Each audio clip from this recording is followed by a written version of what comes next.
Welcome back viewers, ladies, gentlemen, non-binaries and anyone with ears or other sound detection organs. Hope you enjoy. We are continuing with Going Native, written by Uncle Sealing. Going Native, Chapter 64. A Skell came to his senses in a world of soft warmth. He snuggled up to the source of the heat, feeling hot skin under his hands and hair against his face. He didn't try to think or figure out the situation, but simply acknowledged that he was safe and happy. Then the warmth moved on its own, arms that had been draped around him slowly tightening up in an embrace. His eyes slid open, green eyes meeting Jessica's brown ones with their odd white scleras. "Good morning." She grinned at him. "Morning." He could feel a matching grin on his own face. "Feel better?" "MMHMM." Jessica's eyes sparkled in the morning light streaking in from the window. "You know, I think this was the best sleep I've ever gotten with another person in the bed with me." A Skell could feel the flush on his cheeks and tried to keep the anxiety out of his voice. He was so inexperienced compared to her. "Oh. Yeah.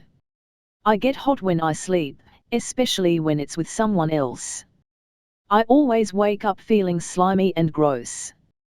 You're refreshingly cool. And comfy."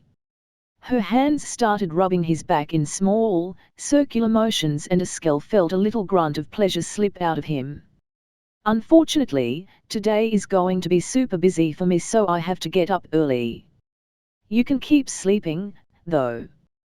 Before a Skell could think to protest, she had managed to disengage from his arms and he was being snugly tucked into the still warm blankets.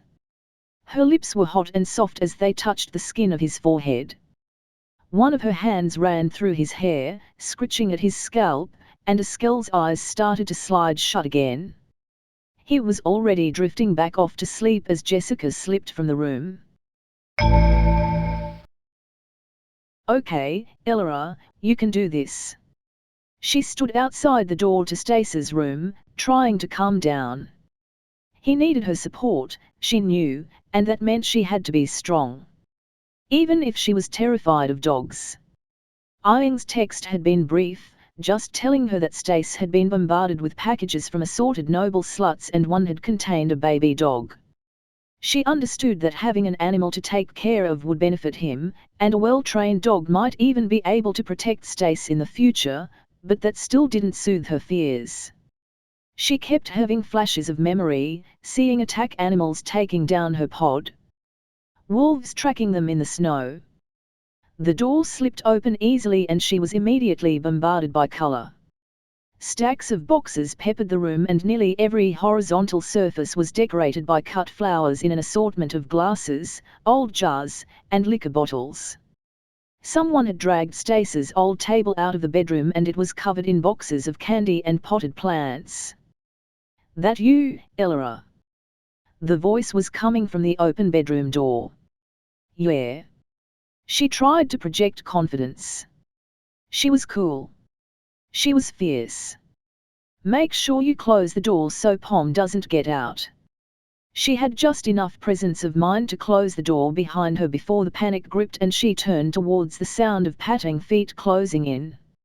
Elora had never, in her entire life, been emotionally blindsided the way she was when the small Pomeranian puppy made a dash from the bedroom, closed the distance, then promptly let out a tiny bark and did a little dance on its hind paws.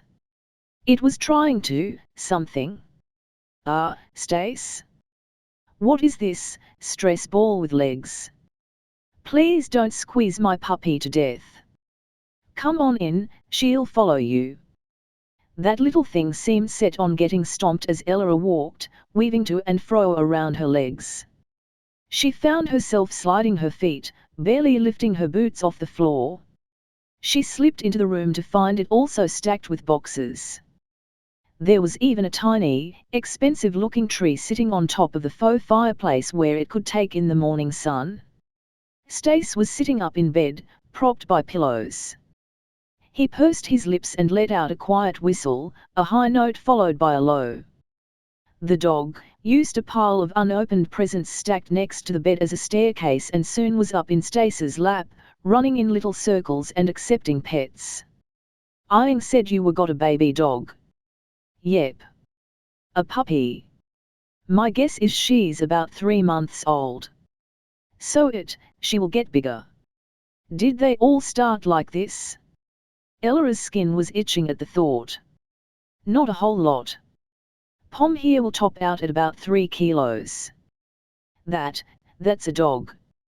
She could hear the confusion mixed with the anxiety in her voice, and apparently Stace could too. You're thinking of the wolves. The wolves and other experiences with larger dogs. That earned her a nod and a smile. Humans have been breeding dogs for thousands of years, with different breeds going for different traits. Some are meant for hunting, or security, or herding animals, or pest control. Pomeranians are pretty much just bred to be pets. They make good alarm dogs too, but mostly they are for cuddling. Ellara nodded, throat dry. When she finally decided to talk, her voice cracked. Can I hold her? Of course. The puppy seemed perfectly content to be picked up by Stace and passed over, but as soon as he had it in Ellara's hands it started wiggling, trying to get close to her face. Ellara pulled away, trying to fight the instinct to throw the creature as far away as possible. It's all right, she's just trying to smell you. Dogs have a much keener sense of smell than humans, and I assume she'll wait. Stace took a moment to think. Put her back down on the bed, then come on and join me. He patted the empty space next to him. We can snuggle while you two get used to each other. The little bus was painted the color of the sky, with colorful stripes and the Painter Observatory logo prominent on the sides. Chandler was near the front of the line, his bag heavy on his shoulder. The trip to Durango hadn't been bad, and now he just had to keep his cool as he entered the Dragon's Den. There was a Shilvati Marine standing at the top of the stairs. She was large and mean-looking, wearing that strange flexible combat armor. Her dark hair was cut at about shoulder length and a rifle was slung at a low ready. In front of her stood a rather small pale man with dark scruffy hair and ice blue eyes. Chandler recognized Samuel, holding a cardboard box at the ready. Stepping up, he noticed that the box was full of omnipods. Made sense, they were going to a secure facility. Dutifully, he pulled out his pad and went to place it in the box. Nope. Samuel smiled at him, a grin of familiarity. Take one. And good to see you again. Chandler grabbed a pad from the box with a nod and a matching smile, entering the bus proper. The first few rows of seats had been removed, replaced with shelves made of steel tubing. Each shelf had a lip so nothing would roll out, and his bag made a satisfying plunk as he stowed it. He swung into one of the first rows of seats and got to people watching. Most of the workers coming into the bus were men, of course. He counted 11 men and 4 women, all of them looking a bit tired from their various journeys to Durango. The omnipod in his hand felt heavy, and he decided to give it a quick look. The device was brand new, one of those ruggedized models that was less advanced but covered in rubber overmolding. The back had the Painter Observatory logo laser engraved, with a little caption underneath reading if found, please return to front desk and a serial number of 04. Chandler hit the unlock button and the screen lit up. There wasn't much on it except for a web browser, a phone /message function, an app called Museum Tour, another called Hiking Trails, and a folder marked VCA. Hitting that showed a whole bunch of files, but before Chandler could dig into it any further his bench seat shifted with the weight of another person. The man was tall, or at least would be if he wasn't slouching. He had an easy grin on his face, and as he introduced himself Chandler could hear a hint of East Coast in his diction. Boston, maybe? Hey man! He reached out a hand for a shake. Derek Vallon? Looks like we're gonna be working together. The guy's handshake wasn't all that firm, and Chandler immediately dismissed him as a slacker. Chandler Kane. He went back to playing with his pad. The VCA folder turned out to have a whole bunch of technical drawings, everything needed to build the very cheap array. He would have started digging deeper, but a voice, not deep but clearly masculine, cut through the din. "Good morning, everyone." Samuel was standing on the driver's seat and gave a couple quick claps to help end the ongoing conversations and get some attention. "My name is Samuel Forsyth Painter and I'm the head engineer for the Very Cheap Array project. First of all, I would like to thank you all for accepting our job offer and coming here. I see a few familiar faces, which warms my otherwise cold, dead heart." He-Man smirked crookedly and paused for a couple small laughs. "I know most of this was covered in the intake paperwork, but I'm going to go over it again before we get moving. If anybody wants to bow out, that's cool. I'd just rather you do it here instead of back at the observatory where we'd have to get you a ride. Anyway, first of all I want to address the giant purple lady in the room." Samuel patted the woman's shoulder and her face went from purple to blue. "We're going to be heading to what is generally called the Painter Research Facility, the Painter Observatory and Resort Complex. We really haven't thought of a good name yet. The short version of the story is pretty simple. We run a small museum and observatory in the mountains here. We also do physics research, primarily in the field of optics. Our research interested some Shilvati investors, which is cool because we were sort of running out of money. Unfortunately, having Shilvati investors interested some assholes who have tried to firebomb our museum, kill our staff, and all sorts of unsavory things." There was anger in Sam's eyes, tempered with a sort of deep sadness. Chandler was surprised how much of the story was matched what his group knew, and hearing this side of it and seeing the effects it had on Sam was troubling. "Because of that, our investors wanted to keep us safe. We needed security and security needed a place to stay, so now we have a hotel. We have about 24 Shilvati providing security, which is honestly kind of overkill considering we only have like 8 regular employees. They are staying on the first and second floors of the hotel, and all of you have rooms on the 3rd floor. You can go wherever you want, but security personnel have been encouraged to stay off the 3rd floor without an invitation." Chandler found himself joining in on the appreciative nods. Even the 3 female contractors were bobbing along. "Now, as to accommodations. You each have your own room with a kitchenette. I did say this was a hotel, but there won't be turn-down service or anything like that. We don't have a cleaning service, but if you do need anything feel free to contact Jessica White. She's the facility coordinator and can get you sorted. Her contact info is on the pad." And now Chandler had an answer to what had happened to Stan White's daughter. A far cry from experimental subject. "We have a catering service that will handle lunch and dinner, plus a fend-for-yourself breakfast. If you have any dietary restrictions you didn't mention on your intake paperwork, just message Jessica. If you want snacks or whatever, you can make a list or ride along into town.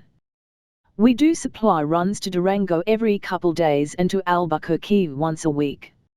Lastly, on the whole housing thing, you're all probably going to be hit on by Marines. I am sorry about that." Now the Shilvati in the front of the bus had gone from purple to blue too. Chandler couldn't tell the color since her face was hidden in her hands. "They've all been warned to be on their best behavior and if anybody steps out of line just send a message to Commander REM on your pad.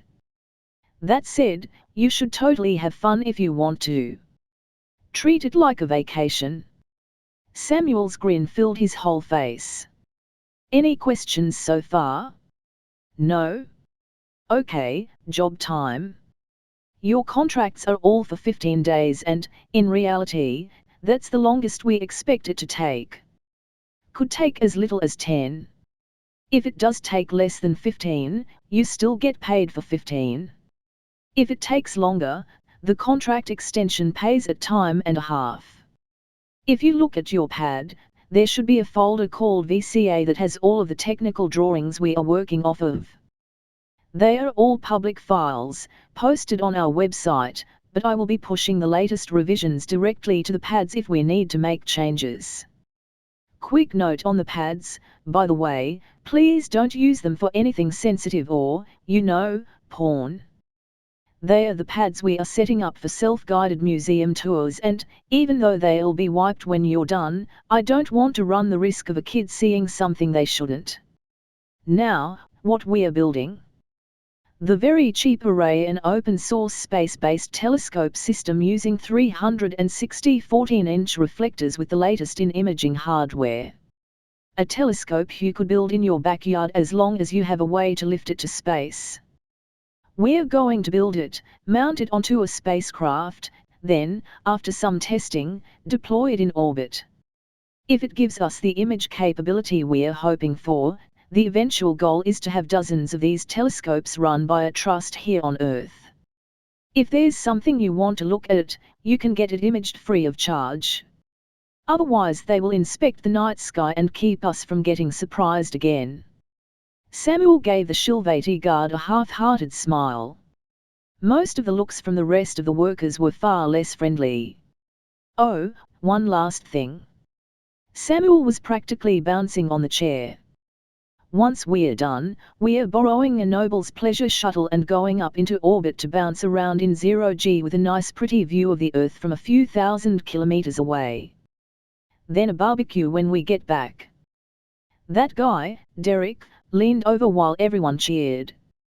Dude, this is gonna be awesome. Chandler was inclined to agree.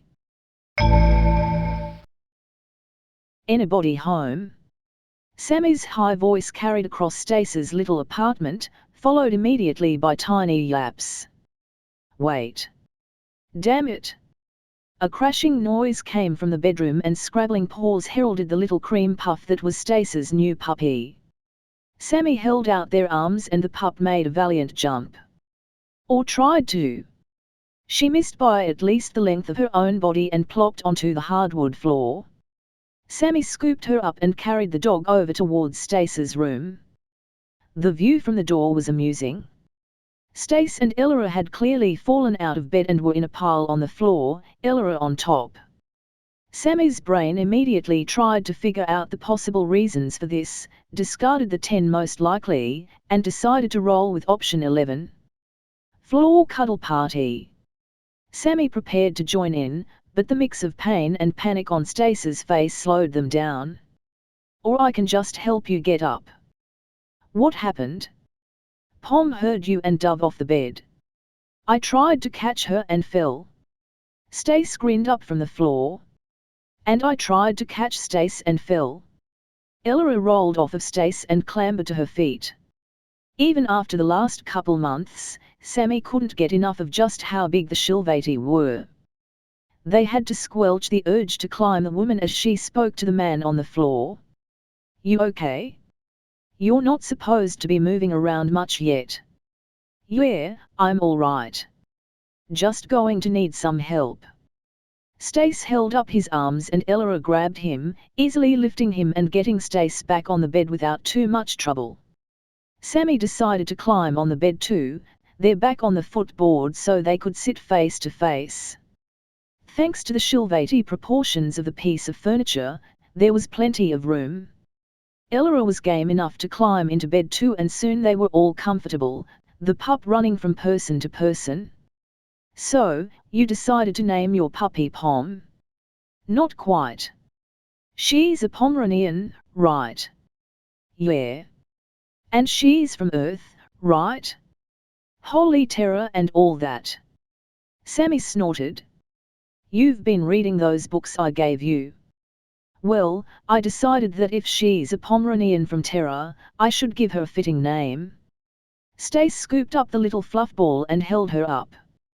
I now present Pom de Terra. Pom de. Sammy burst out laughing. They couldn't help it. Can someone explain? Elora frowned. I know explaining ruins the joke, but... Set your omnipard to translate French, Sammy managed to squeak out. Then they had to sit and watch as Ella worked her way through the joke. Apple. Ground. You named her Potato. Ella's giggles started as soon as the question stopped. Sammy thought it was a perfect name. She really did look like a potato. End of chapter. If you enjoyed, like, subscribe, click the bell so you don't miss any episode and do all the other YouTube stuff. Visit and support the author, and I'll see you next time. If you didn't enjoy, comment on what I can do better. And as usual, have a wonderful day.